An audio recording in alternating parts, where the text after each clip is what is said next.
Who will be the ranking member of the House Oversight Committee? Representative Alexandria Ocasio-Cortez has decided to challenge Congressman Gerry Connolly for the role. Now, here to discuss the importance of that position is Blaze senior politics editor Chris Bedford, because he recently wrote about this in his latest Beltway brief. So, Chris, let's make sure, first of all, that everybody's on the same page here. Explain the role in the committee overall quickly.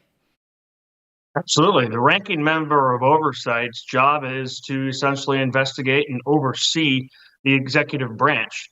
Now, largely, Congress has kind of given up on this role in the past couple of decades. They hold a lot of hearings, but rarely is there actually as much effective oversight because there's a refusal amongst Congress to actually pull back the money, which is their enforcement mechanism against the executive more often than not. But it's been an important place for Republican congressmen like Jim Jordan in the past who've risen through the ranks and become leaders and become visible members of the party with their investigations of the Democrat administrations, and vice versa for Democrats investigating Republicans. So it is an important role, and it's one that people can either use simply to raise their profile and to make a lot of noise and to go on their cable channels, their chosen ones, and rile up their base and raise money, or they can use it to be a little more studious, a little more serious, and really dig into and cause trouble for whoever is running the executive at that moment. And these two are competing to see who's going to be the ranking Democrat on that committee, the person who's in charge of other Democrats sitting next to them.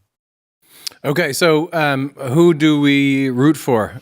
Because I can see a case, whoever is going to get the least done, right? Or be the most ineffective, I'm probably for that person in this context. But what do you think of the pluses and minuses of each? So I think that if you want the least done, then you probably want Alexandria Ocasio-Cortez in that position. She's very vocal. She jumps around. She dances at rallies. She gets the people. She reminds me of that Will Ferrell line, "Nobody knows what it means, but it's provocative. It gets the people going." And that's the style, really, of AOC out there, the squad. She's someone who's a lot of bark, but I would say less serious in the bite. In contrast, her opponent had spent 10 years in Senate oversight as a staffer by the time she was born. When she was in college, he was already practicing oversight for the Democratic Party.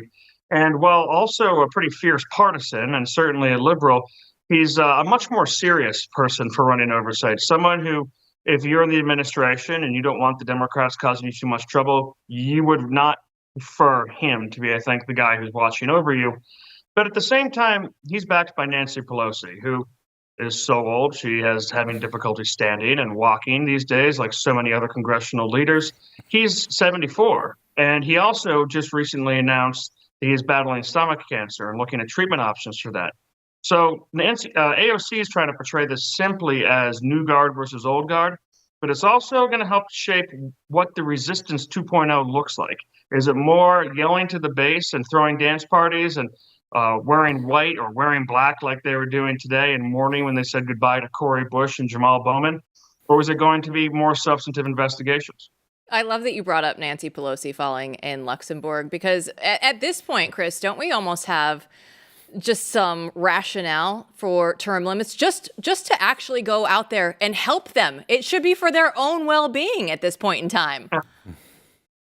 I would still leave it all up to the voters at the end of the day. I mean, Nancy Pelosi, because if you're a Democrat, she's a powerful asset. She's a powerful ally. She's been a very effective political leader in Washington, D.C., and those decades of experience have done it. But it's time to step aside. A hip injury, a broken hip in your 80s is a very dangerous injury. Yeah. What about, one thing, we don't have to belabor this, but let's talk about it with the age thing with our geriatric leadership class.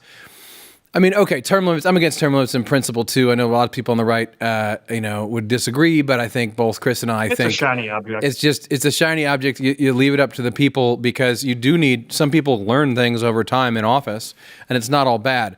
On the other hand, I could see, is there a limit, right? Maybe we do one of these things like they did for the Pope, where they say, 85, and then we're cutting you out, because people are going to continue to live longer. You could change it later.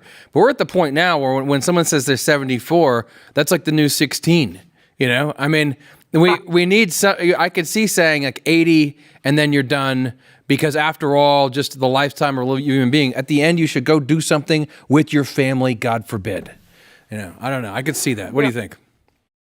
I think that's right. A real check on that would be an honest media, one that's willing to report on this. I mean, the amount of Republican and Democrat senators who have basically been wheeled around corpses like Vacation at Bernie's, whatever that movie was. Weekend Bernie's. They've been covered by the media. They think it's inappropriate to talk about. They'll lose access. They'll get attacked. It's like how there's a weird code in DC media to never attack Senate and House staffers. They're apparently supposed to be off limits. Of course, that's like a rule that's been set by Senate and House staffers. They'll block you off from contact if you go after them. But at some level, there's a willingness to turn the other cheek or turn the other eye. I mean, we think that the age of the media covering up FDR's infirmities or covering up JFK's affairs is over. And the Joe Biden administration, the health of Mitch McConnell, the health of Nancy Pelosi, those things are proof that that age is not over. And they're still willing to lie for the people in power to get that access. All right, I'm updating my Christmas list right now. Dear Santa, we would like an honest media.